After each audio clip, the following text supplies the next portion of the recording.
আজকে অন্তর্বর্তীকালীন সরকারের মাননীয় প্রধান উপদেষ্টা তিনি রাজনৈতিক দল এবং বৈষম্যবিরোধী ছাত্র আন্দোলনের ছাত্রনেতারা, জাতীয় নাগরিক কমিটির নেতারা এবং ধর্মীয় সংগঠনের কয়েকজন নেতাকে একই সাথে সামরিক বাহিনীর সাবেক কর্মকর্তারা যারা আন্দোলনে ভূমিকা রেখেছেন তাদের প্রতিনিধিদের নিয়ে আজকের এই জাতীয় সংলাপ ডেকেছিলেন।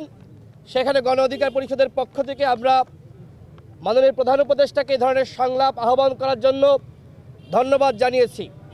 শুরুতে মাননীয় প্রধান উপদেষ্টা যে বক্তব্য রেখেছেন সেটি শুনে আমাদের কাছে অত্যন্ত হতাশ লেগেছে। তিনি বলেছেন যে আপনারা আমাদের কাছে আসলেই আমরা সাহস পাই, যখন আপনারা থাকেন না আমরা একাকিত্ব বোধ করি। এর পিছনে আসলে কি কারণ রয়েছে?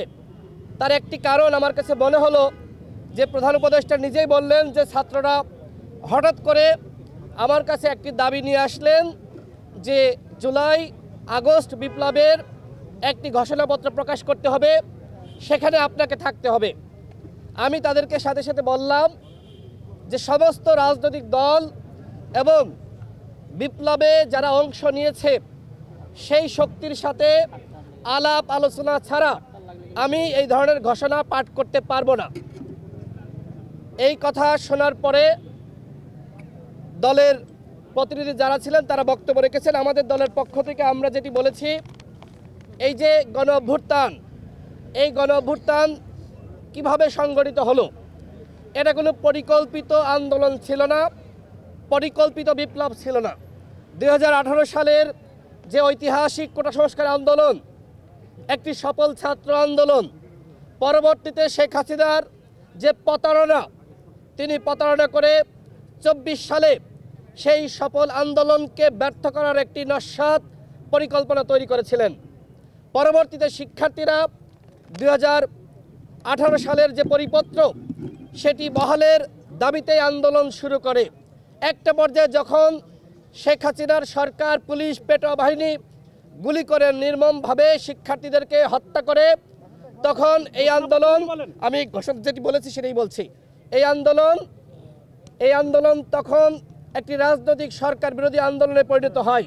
সুতরাং এই ঘোষণাপত্রে অবশ্যই 2018 সালের কোটা সংস্কার আন্দোলন এবং 24 সালে যে দাবিকে কেন্দ্র করে এই আন্দোলন শুরু হয়েছিল সেই দাবি অবশ্যই ঘোষণাপত্রে সংযুক্ত করতে হবে।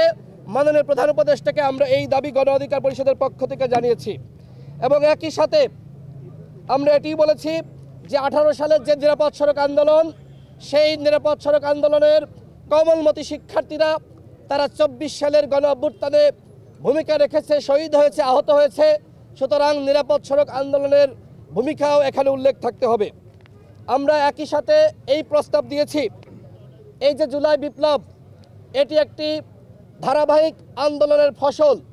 সুতরাং দীর্ঘ 15 বছরের লড়াইয়ে যে সকল রাজনৈতিক দলের নেতাকর্মীরা গুম, খুন, নির্যাতন, নিপীড়নের শিকার হয়েছে, একই সাথে এই 15 বছরে যে সকল সাংবাদিক, সাংস্কৃতিক কর্মী, লেখক গুম, খুন, নির্যাতনের শিকার হয়েছে, তাদের অবদান স্পষ্টভাবে ঘোষণাপত্রে উল্লেখ থাকতে হবে।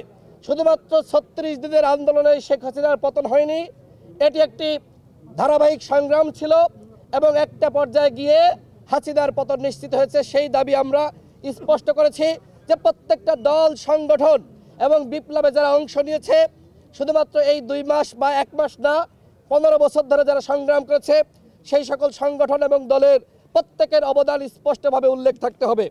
এবং এইখানে প্রত্যেকটা রাজনৈতিক দল প্রায় এই সরকারের সমালোচনা করেছে যে আজকে দুপুর 2টার সময় ঘোষণাপত্র পাঠানো হয়েছে। প্রায় প্রতিটি দল প্রশ্ন করেছে যে এই উদ্যোগ কি আসলে সরকারের পক্ষ থেকে? এই যে ঘোষণাপত্র আপনারা তৈরি করেছেন, এইটা কি সরকার তৈরি করেছে নাকি ছাত্ররা তৈরি করেছে নাকি কোনো বেসরকারি প্রতিষ্ঠান তৈরি করে দিয়েছে? সরকার এই বিষয়ে কোনো স্পষ্ট বক্তব্য পেশ করেনি। আমরা সর্বশেষ যেটি বলেছি সেটি হলো জাতীয় ঐক্য এবং সংহতি ধরে রাখতে হবে এবং এই যে অভ্যুত্থানে আপনারা দেখেছেন শেখ হাসিনার পুলিশ বাহিনী যেভাবে ছাত্র জনতার বুকে গুলি চালিয়েছে, সেই সকল পুলিশের সদস্য, র্যাবের সদস্য, বিজিবির সদস্য যারা ছাত্র জনতার বুকে গুলি চালিয়েছে তাদেরকে গ্রেপ্তার করতে হবে। এবং একই সাথে আওয়ামী লীগ যেহেতু গণহত্যা চালিয়েছে, বিচার শেষ হওয়ার আগে আওয়ামী লীগ নির্বাচনে অংশ নিতে পারবে না, সেই বিষয়ে আমরা স্পষ্ট হয়ে বলেছি। এবং একই সাথে যেহেতু প্রবাসীরা, আপনারা জানেন যে প্রবাসীরা যেভাবে আন্দোলন করেছে তাদের অবদান কিন্তু এইখানে উল্লেখ করা হয়নি, তাদের অবদান স্পষ্টভাবে উল্লেখ করতে হবে। এবং আলেম সমাজ, মাদ্রাসা শিক্ষার্থীরা এই আন্দোলনে ব্যাপক ভূমিকা রেখেছে, তাদের বিষয়েও কিন্তু এই ঘোষণাপত্রে যেটি খসড়া তারা গঠন করেছে সেখানে উল্লেখ করা নাই, সেটি স্পষ্টভাবে উল্লেখ করতে হবে। প্রত্যেকটা রাজনৈতিক দল যেটি বলেছে সেটি হলো যে এটি র্যান্ডমলি আসলে হবে না, সরকারের পক্ষ থেকে একটি আনুষ্ঠানিক উদ্যোগ নিতে হবে। যেমনিভাবে 10টা সংস্কার কমিশন গঠন করা হয়েছে, সুতরাং এই ঘোষণাপত্র তৈরি করার জন্য আরেকটি জাতীয় কমিটি বা একটি জাতীয় কমিশন গঠন করতে হবে। সেই কমিশন প্রত্যেকটা স্টেক হোল্ডারের সাথে বসবে, আলাপ আলোচনার মাধ্যমে একটি সিদ্ধান্ত নেবে। ঘোষণাপত্রের বিষয়ে গণ অধিকার পরিষদ ইতিবাচক। আমরা চাই যে আন্দোলন হয়েছে এই আন্দোলনের সঠিক ইতিহাস এই ঘোষণাপত্রে উঠে আসুক।